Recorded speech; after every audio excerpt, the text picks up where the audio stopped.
జగన్ చుట్టూ ఎవరు ఉండకూడదు, తనకి మౌత్ పీసులుగా ఉండేటటువంటి గట్టిగా మాట్లాడేటటువంటి కొడాలి నాని వంశీయులు దూరం దూరం, భయం భయం.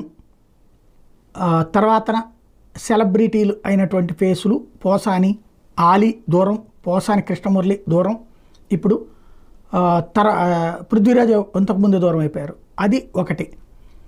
ఇక పోతే కార్యకర్తలకు వచ్చేటప్పటికి సోషల్ మీడియా బ్యాచ్ అంతా కూడా కేసులు అరెస్టుల దెబ్బకి దూరం. ఇప్పటికీ జగన్కి చుట్టూ ఉన్న వర్గంలో 40 నుంచి 50% దూరం చేయడంలో సక్సెస్ అయ్యారు. ఇంకో 20-30% మంది పార్టీతో టచ్లో ఉంటారు కానీ భయంతోనే ఉంటారు. అది ఓవరాల్గా జగన్ చుట్టూ ఉన్న వాళ్ళని భయపెట్టడంలో, అష్టదిగ్బంధనం చేయడంలో సక్సెస్ అయ్యారు చంద్రబాబు. ఇక తనకి ఎలాంటి అవకాశం ఇవ్వకూడదు.